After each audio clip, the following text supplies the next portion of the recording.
മണ്ണാങ്കട്ടയും കരിയിലയും. ഒരിടത്തൊരിടത്ത് ഒരു കാട്ടിൽ ഒരു മണ്ണാങ്കട്ടയും കരിയിലയും ഉണ്ടായിരുന്നു. അവർ രണ്ടുപേരും വലിയ കൂട്ടുകാരായിരുന്നു. ഒരു ദിവസം അവർ രണ്ടുപേരും കാട്ടിൽ കളിച്ചുകൊണ്ടിരിക്കുകയായിരുന്നു. പെട്ടെന്ന് അതിഭയങ്കരമായ മഴ പെയ്യാൻ തുടങ്ങി. പാവം മണ്ണാങ്കട്ട, അവൻ കരയാൻ തുടങ്ങി. കാരണം മഴയത്ത് മണ്ണാങ്കട്ട അലിഞ്ഞു പോകുമല്ലോ. പെട്ടെന്ന് കരിയില തൻ്റെ കൂട്ടുകാരനായ മണ്ണാങ്കട്ടയുടെ പുറത്ത് കയറി നിന്ന് മഴയിൽ നിന്നും അവനെ രക്ഷിച്ചു. അല്പസമയം കഴിഞ്ഞപ്പോൾ മഴ മാറി, മാനം തെളിഞ്ഞു. അപ്പോഴാണ് എങ്ങു നിന്നോ അതിശക്തമായ കാറ്റ് അവിടെ എങ്ങും ആഞ്ഞടിക്കാൻ തുടങ്ങിയത്. പാവം കരിയില പേടിച്ചു വിറക്കാൻ തുടങ്ങി. കാരണം എന്താ? കാറ്റത്ത് കരിയില പറന്നു പോകുമല്ലോ.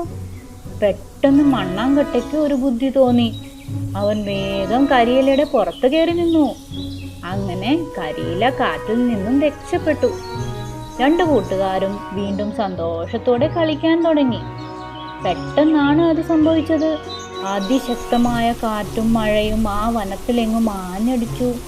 കരിയിലയും മണ്ണാങ്കട്ടയും ഭയന്ന് നിലവിളിച്ചുകൊണ്ട് അടുത്ത് കണ്ട മരമുത്തശ്ശിയുടെ അടുത്തേക്ക് ഓടി. അപ്പോൾ മരമുത്തശ്ശി അവരോട് പറഞ്ഞു, പേടിക്കണ്ട കുഞ്ഞുങ്ങളെ, നിങ്ങൾ രണ്ടുപേരും വേഗം എൻ്റെ ചുവട്ടിലുള്ള പൊത്തിൽ കയറി ഒളിച്ചോളൂ. മണ്ണാങ്കട്ടയും കരിയിലയും വേഗം മരമുത്തശ്ശി പറഞ്ഞതുപോലെ പൊത്തിൽ കയറിയിരുന്നു. അങ്ങനെ അവർ രണ്ടുപേരും ആ ആപത്തിൽ നിന്നും രക്ഷപ്പെട്ടു. മഴയും കാറ്റും മാറിയപ്പോൾ മണ്ണാങ്കട്ടയും കരിയിലയും വീണ്ടും സന്തോഷത്തോടെ കളിക്കുവാൻ തുടങ്ങി.